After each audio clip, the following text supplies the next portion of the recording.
Welcome everyone to the afternoon session. We've got a massive topic for you next. Hard to put into a couple of lines, but in short terms, what have we actually learned from insurance and what should we do about it? We've got James from the Insurer and the man who's led Hippo Insurance for 9.5 years, Rick McCathron. Well, Rick, thank you for joining us. Glad to be here. Thank you. For everybody, I think it was told there's a QR code. If you have questions throughout the session, we'll be taking questions for Rick. So Rick, you guys have been around for about a decade. You guys came into existence at a time where Insurtech promised to disrupt basically what was a centuries-old industry. I guess looking back on it, what did Insurtech get right, and where did it fundamentally misunderstand how insurance works? Yeah, it's a really good question, James. First of all, I don't think any of you have ever heard me say the word disruption, because I think that was part of the flaw of what Insurtechs tried to do that was wrong. To me, it's all about modernization. How can we actually modernize the insurance industry, utilizing new technology, new customer behavior, all those different aspects of it, and sort of advance the industry forward, do our part at this point in time to advance the industry forward. And I think the part that Insurtech did right was remembering there is a customer at the end of this journey. For years and years, and I've been in this space for over 30 years, a long time, it was always about how do you make insurance companies more efficient and more effective, not how do you actually improve the lives of the customers and how do you make their outcomes better. I think Insurtech has done a very good job of pushing the industry in the direction. There is an end customer, you need to take care of them, you need to make sure that your advancements are not just about your own operational efficiency, but also about how you're advancing the outcomes and expectations of the customer. So that's what I think Insurtech has done a really good job with, and I think it's pulled most of the industry along with it. There are different companies at different levels of success in this, but I think without Insurtech, I don't think we'd be where we are today from a customer perspective. The part that I think Insurtech companies got wrong, and I'm hopeful that they learn from companies like Hippo and others, is the insurance industry is hard. The business is hard. You have to have discipline. You have to be willing to make the tough decisions. You have to have underwriting and pricing and claims handling, pedigree. Make sure that you're doing those things right. And I think a lot of people from outside the industry that came into Insurtech thought it was just another product that you sell. We were talking backstage that I remember there was a day where one of our leaders came and said, we're converting at 75% in Houston. We need to double down on marketing. I said, no, we don't. We need to stop writing business in Houston, figured out what we screwed up. Because if we're converting at 75%, we've screwed something up. But it's that discipline around the insurance part of Insurtech. I think that was the biggest mistake. And look, the ocean floor is lined with Insurtech companies. Not all of them had the capital, the wherewithal, the discipline to actually turn the corner, but you have to eventually. If there's no possibility of an underwriting profit, there's no possibility that you're going to be successful. Well, what do you make of this new wave of companies that are coming in? There's AI euphoria, there's lots of VC spending towards these new companies. I mean, do you think they've learned the lessons that you guys learned? I mean, what are you seeing? Yeah, I'm not sure they have. I think some of them have. I think you actually see, there's in this audience and out on the floor, there are some people that are ex-Hippos that are insurance people starting companies, and I think are going to do some really great things, but they're insurance people trying to help modernize the industry. There are some people that are not insurance people that have great ideas, but I think they need to pair themselves with an insurance person to understand what you can do, what you can't do, where are the guardrails. One thing I try to tell my team all the time is, think about the insurance industry as driving down a 3-lane road. Most industry people drive in the middle lane all the time. Well, that's not good because you have a left and a right lane. You also have emergency lanes and you have guardrails. Well, you don't want to be banging against the guardrails, which I find some Insurtechs doing, but what you definitely want to do is use all 3 lanes to get where you want to go, and occasionally you're going to swerve into the emergency lane when you need to, and I think the ability to actually recognize the difference between a guardrail and available lanes and emergency lanes is something that the Insurtech newcomers need to really figure out. And talk a little about Hippo's AI strategy. I believe you guys have rolled out Hannah, you rolled out Clara. I mean, really just how the tech strategy, the tech stack has evolved over time. I mean, right now there's the foundational models that everybody's trying to access. And I guess, what advantage does incumbency give Hippo relative to AI? Yeah, AI is interesting, right? Everybody's going to talk about AI. Everybody's going to talk about how great it is, how amazing it is, how it... dig down a little bit more and say, okay, how are you going to use it specifically? And I think there's a huge drop-off in people's thought. It's like, we're spending gobs of money on AI, or we're doing this, or we're doing this. Okay, well, how is that actually going to improve anything? And I think if you actually have a strategy, which we have, is there are certain specific problems that we are trying to solve, and we think we can utilize AI to actually solve those problems. I'll give you an example. We recently announced that we launched our customer support AI agent. We call her Hannah. 100% of our customer support calls are now going through Hannah. Our ultimate goal is for Hannah to actually solve 50% of those calls over time. The customer satisfaction rate of interacting with Hannah is 97%, which that actually, frankly, surprised me. I didn't think, because there's a lot of people that go like, I understand AI is a requirement nowadays, but I don't want to talk to a computer. We are finding that people prefer talking to Hannah versus somebody else. So then you ask your question, why? And the answer is, if they can get what they want quickly, they know it to be accurate, the human can actually focus on things that are more complex that Hannah can't solve. So that makes those customers that have those problems more efficient and effective in getting their situation solved. This was something that we went out and strove to actually solve for. So I think just saying you're going to do AI is not interesting. What's interesting is, what problem are you solving? How can AI actually solve that problem? And then put milestones and measurements and objective, not just subjective thoughts to it in numbers, and I think that makes a huge difference. And does Hippo have a data advantage, having been around for 10 years, having been tech native? I mean, that's one of the things we're hearing from incumbents, that it's yes, the AI is going to help the company, but it's really those who have the richest data that they can use through AI. I mean, I guess the fact that Hippo's been around for 10 years, I mean, do you consider Hippo having a data advantage? Yeah, I think where we have a data advantage is a little bit less on duration of how long the company's been around. It's more an advantage of, we have that data in a central repository. We essentially have it in one place. So the ability to have that data in a single place makes it a lot easier to make sure that the data is organized in such a fashion that you can use AI to go out and get it. I think that's a pretty significant difference. The other piece too is, you have to build your data in an AI forward world. So I tell my team all the time, just watch, if you want to know what's going to happen in the world, watch Star Trek, because everything that happens in Star Trek eventually happens in the real world. And so we were looking at, our chief data officer was giving us a demo several months ago about sort of our agentic data layer. And it was like, Geordie LaForge talking to Dr. Brahms on the holodeck. If you're a Trekkie, if you're not, I apologize. But where it's a conversation to actually get things that you need. It's not, get this data, analyze this data, figure out it's all in a single platform that allows you to maneuver much quicker.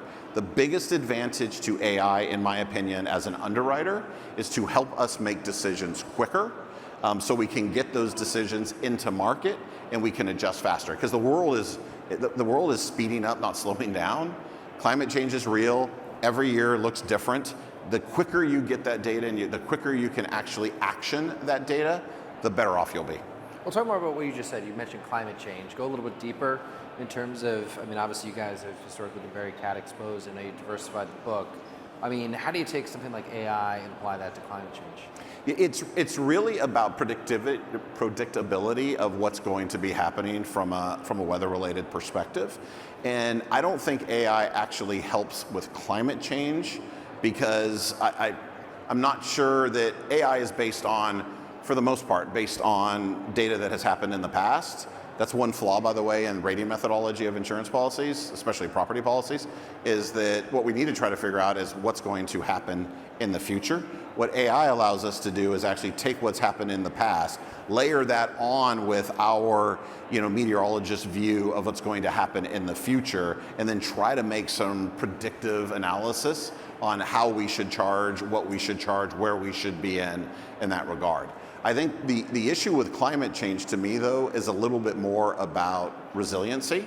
So, you used to talk about affordability is an issue in the insurance industry, especially for homeowners insurance. It's becoming one of the larger cost categories in every household. Well, affordability is improved by resiliency. If you can actually make homes smarter, make them harder, be able to have more defensible spaces in wildfire area, fire-resistant roofing materials. In hail-prone areas, make sure your roofing construction is hail-resistant. In hurricane, make sure that you've got strengthening of the foundations, all of those kinds of things. The more we can actually retrofit existing homes into hardened homes will solve the affordability challenge as well, and that's the only way we solve insurance for climate change, because the climate isn't getting better, it's only getting worse. Customers can only absorb so much in the form of rate increases, and so you've actually got to reduce the exposure itself, and the only way that you can do that effectively is resiliency in the structure, make the structures more durable. So for the audience, I don't know if we have feel free to submit questions. We do have one audience question, and maybe you've already answered this, but and I'll add sort of my own twist to it. It says, what is your next major focus in utilizing AI? But if I also add on, I believe when Hippo started, IoT was a big thing. I mean, how have you seen the IoT journey play out over the last decade? Yeah, it's the IoT use case is interesting. What it really did was help us identify things that had gone wrong generally and mitigate the claim or reduce the claim. So your water sensor would go off, your smart smoke detector, whatever it was, and you generally took what could have been a $30, $40, $50, $60,000 claim and you actually reduce it into a much smaller number because you're catching the issue. The only really good IoT device to eliminate claims is the smart water shutoff. And I'm sure there are companies here that are talking about more effective ways of using and building smart water shutoffs. They're not easy for the consumer to build, install, understand, but those are the only real ways that you can mitigate the loss or avoid the loss from happening. So avoid the loss, essentially. So I think IoT was sort of the start. The area that we're going to and the thoughts that we have are much more about how do you actually partner with the homeowner to protect their home in a way that transcends insurance and includes proactive preventative services and maintenance, includes home warranty, because a lot of the claims people would have in their home are things like my AC unit doesn't work anymore, my hot water heater doesn't work, I've got this particular issue. Those aren't insurance claims, but to a customer, it's a problem. So if you can figure out a way to actually, lack of a better term, bundle these things together and then find the customers that are willing to work with you as you're helping them protect their home, to me, it's more customer based. So the way that we look at AI in that universe is how do we actually identify the customers most likely to say, that's what I want. I want a partner to help me protect my home. I don't look at Hippo or somebody else as my insurance company. I look at them as a resource to allow me to protect my home. And that's one of the AI use cases that we're working on right now. And shifting gears, it's a topic we didn't talk about ahead of time, but I'll just throw it out there. Hippo is among a small cohort of companies, Insurtech companies that are publicly traded.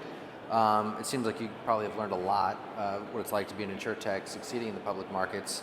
It seems like the pipeline is starting to open up. Everybody's pointing to Neptune, and you have these privately held Insurtechs that say we're the Neptune of this, we're the Neptune of that. I guess what have been the lessons as being going through a tough stretch, being a publicly traded Insurtech, and maybe for some of the other folks that are in the pipeline that have that aspiration? I mean, what would your message to them be?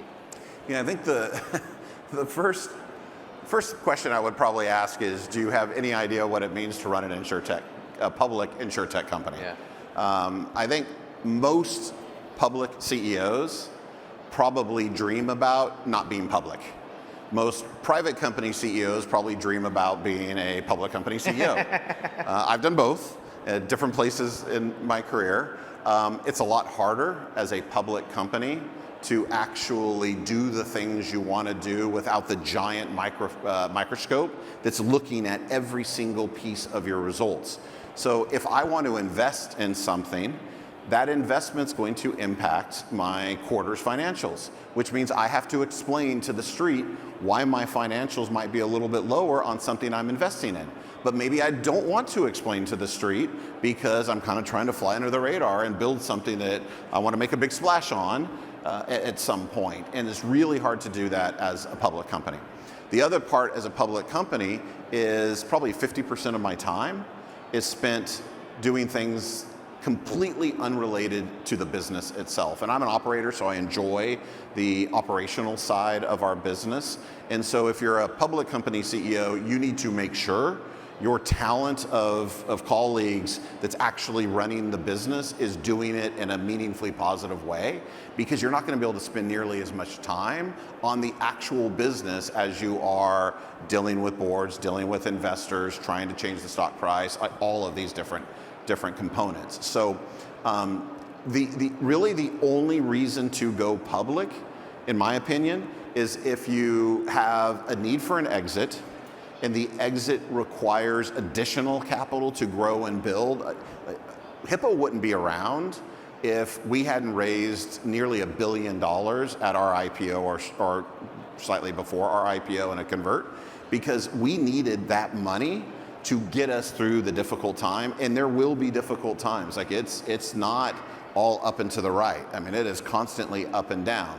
The trend is all going really well, and we're proud of what we've accomplished. But doing that as a public company is a lot harder than doing it as a private company. So I think the key is to make sure that you understand what it is you're getting into before you think about your exit strategy. And talk about the evolution of the diversification strategy, because when Hippo was started, it was very much focused on the home. Even going back to what I was saying before about the Neptune IPO, there's this trend now, and people starting up, they're really niche focused. I don't know if it's fair to call being homeowners focused as niche, because it's a pretty big category. But just talk about the evolution, focused on the home to diversifying, the thought that went into that, and how you guys arrived to where you are today, and I guess where you're going from. Yeah, it's a really good question, and it's interesting because when I talk to investors at investors in Hippo or prospective investors, they fall into three categories. There's the category that says you should only be a homeowners player because focus is key, and I agree, focus is key. The second category is not. Homeowners is what got you in trouble. You fixed it, and you've come out the other side, and the team did a great job doing that. But really, your interesting business is your fronting and hybrid fronting carrier panel, Spinnaker, for those of you that may not know. We actually write about 2/3 of the $1.5 billion that Hippo writes is through other MGAs. We are the carrier, fronting carrier for other MGAs. There are a group of investors saying, that's your business, that's what you should focus on. And then there's the third category that's actually a hybrid of the two. Our real business strategy is that third category because homeowners and property is inherently volatile. Volatility does not perform well in a public environment because you have these spikes. I mean, let's face it, if you're a property writer, you're gonna have, you hope, to have, 9 really good years and 1 really bad year, and the 9 good years more than makes up for that really bad year. Well, in that really bad year, if you're a public company, you're going to see the stock really tank during that period of time. In a private market, if you're a private company, that's just the model. That's what happens, right? So, so the aspects of understanding that volatility is why we diversified into the other portions of our business. Because most people don't realize it, 1/3 of our total premium is homeowners, 1/3 of our premium is casualty, and 1/3 of our premium is commercial multi-peril. And again, the non-homeowners portions are mostly with third parties. So that creates stability. My view is, as my role as CEO, I need to make sure we have multiple levers that we can pull during hard market, soft market. So normally when property's hard, casualty's soft, when casualty's hard, property's soft. E&S has hot times, E&S has cold times. Admitted has hot, admitted has cold. The ability to have these levers to reduce the volatility as a public company is key to getting the ultimate valuation that you're aspiring to get, because public investors hate volatility. So that's really what the diversification strategy is to reduce the volatility generally, to make sure that we can ride the cycle of hard market, soft market with different product lines, with owned programs, with partner programs, to create relatively stable earnings. And we've done a really good job of diversifying the portfolio. We're not all the way there yet, but we're pretty darn close. And we've done a great job working with MGA partners to really help motivate and support their growth. We take risk on most of the business that we front for. In some cases, we take 60, 70% of the risk. So that helps the MGA when they're going out trying to get reinsurance. So we're there to stand by them and support them. It's that third bucket, that hybrid bucket, is what our company really focuses on. I remember when we spoke years ago when you guys first went public, your big message was to investors and to people in general is that non-Insurtechs are created equally. Do you think that there's been more education as Insurtech has matured, that investors really do see that differentiation? But then also to extrapolate that a little further, right now you see a lot of VC money going, non-insurance VC money backing things, and some of these people seem like they know nothing about insurance. Have investors become more sophisticated in how they understand Insurtech? Are they able to differentiate these businesses? Do they know what they're backing? Yeah, I think not all Insurtechs are created equal can transcend into investors as well. Yeah. I think there are investors that very much understand the space, and those investors are picking winners, and if you look at their history and track record, they generally pick winners. I think there are some that say insurance makes sense, the TAM is massive, it's a huge opportunity, the insurance industry is broken, so we should get in there and invest in these companies so they can, they can become sort of the modern financial services organizations that non-insurance people aspire to. The insurance people go, yeah, well, there's underwriting and there's pricing and there's claims handling and all these different aspects. And that's the part that I think some people have gotten and understand. You see a lot more companies, I'm an advisor and sit on boards of some other companies, you see a lot more companies saying, we are going to actually get profitable before we do some of the other things. Focus on that profitability. And I think that's the right way to do it. If for any other reason, if you're profitable, you completely control your own destiny. It's when you're not profitable that you have to go out and raise money that you're less in control of your own destiny. And the companies, I'll use Bamboo as an example. I think John did it right. I think John started the company with an underwriting mindset and said, I'm going to make sure this thing is profitable, and did it right. Those that go, I'm just going to grow, and then fix it, it's a lot of work and you can't always fix it. And those are the ones that I think are doing things wrong. So we got a bunch of great audience questions. One's around AI and how it's going to displace jobs. You're obviously a huge booster for the industry. I know you do a lot of work trying to bring people into the industry at a young age. Do you have any concerns that AI is going to cost jobs? Yeah, the only concerns I have for the people that don't embrace it. AI should only be frightening for the people that refuse to embrace it, because they'll get destroyed. They will find themselves out of work. The people that embrace it are going to up-level their job and up-level their task and allow them to do more interesting things that are more akin to a human brain. So part of it too, and I don't want to sound like the old dude on the stage, but I've been around 33 years. This is the third major technology change that has happened in my career. The first was when you started using computers. I see some people that understand this. You used to take out insurance applications on paper and mail them to the underwriter, who would review them, and if they had a question back, because email didn't exist, they would write a memo and send it back to you. Like, when we started using computers to upload applications to automatically data enter policies, there were a lot of data clerks that found that both data clerks and file clerks that found themselves without that particular job. Most of those people became junior underwriters, associate underwriters, claims adjusters. They moved up in their careers. Second time was the internet, right? I mean, there are a lot of job roles that got eliminated because of the internet. Those people did other things within the company that were more interesting. I think AI is the same. I think people will do more interesting things that the human brain is more akin to doing than the mundane work that, I mean, when we introduced our AI FNOL process, our claims adjusters automatically got 30% more efficient. And the 30% they got more efficient wasn't the complex claims handling. No AI agent at Hippo has ever adjusted a claim. We think a person needs to do that. But all the work leading up to it, AI has done it for them, which means the claim is handled faster, the customer is better taken care of, the claims adjuster has more data and more analytics. All of these things make it better for everybody. It's that work that none of us really want to do. It's kind of like if you went and hired somebody today and you said, you could come in and do it manually, or you could use the computer. How many of us would give that employee the option to do it manually? We'd say, no, this is your job. I think we have to have that mindset with AI.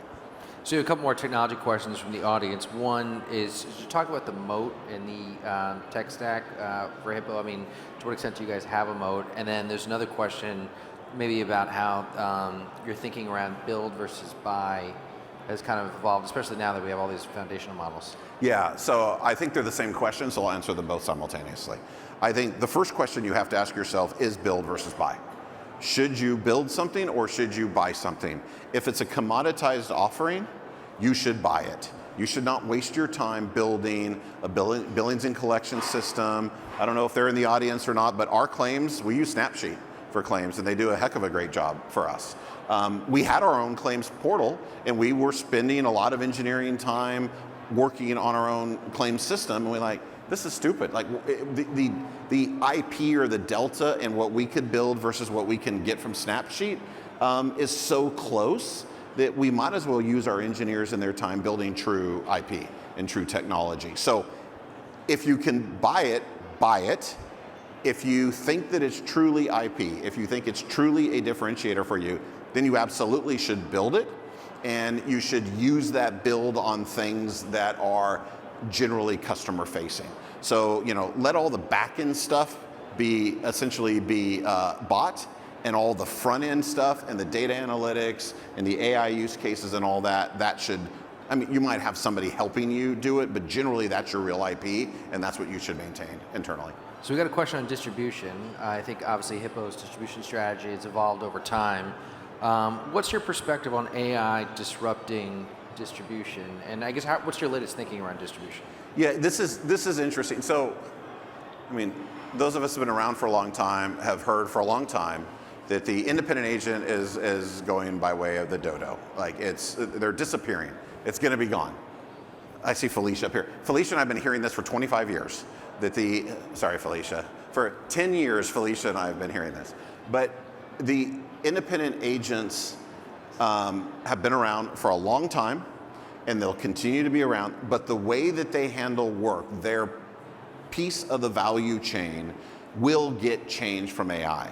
I do think what's interesting is the sort of modern approach to ChatGPT marketing, all of the different things you can use AI for marketing. I do think there's some companies doing some pretty interesting things on a Google search that essentially is a marketing message that walks you through to a decision point that sounds like an agent, like an independent agent talking to you, but it's not, and gets you to the end result. I think the jury's out on what the agent's roles, how they're going to look, how they're going to be, because I do think you're starting to get people more comfortable with AI solutions. I've got a friend that has built an AI agent for almost everything in their life.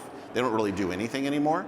They just have their AI agent do it. It's not perfect and it makes mistakes, but it's evolving as time goes on. So I think distribution is one of the areas that has the potential to be disrupted.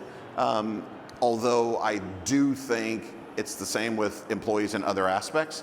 I think it's what isn't disrupted. Like, I've got 2 kids in college right now, and they're trying to decide what they want to do for a living. It's like, figure something out that AI can't disrupt or won't disrupt for the next 20 years. Like, that's the mindset we have to have even with distribution. What piece of the value chain can you do? Putting data into a comparative rater, I know there's a lot of agents that do that all day long. You should start looking for another way to add value to your customer.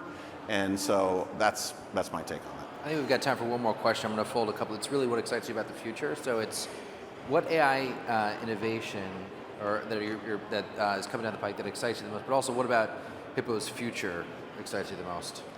I think the ability to actually use a modern tech stack, an agentic data layer to help other MGAs get products to market in an underwriting profitable way, whether it's us building our own products or us supporting other MGAs to create a really diversified portfolio, because with that diversification comes scale, and you have the ability to invest more and more in bringing other products to market. Again, whether it's us or our partners, I think the ability to do that is what excites me. Are we out of time? I don't see. Oh, we got. We're out of time. Well, Rick, thank you so much. It's been great getting your perspective. Really appreciate you taking the time. No, thank you. Yeah, Appreciate thanks, it. Thank you.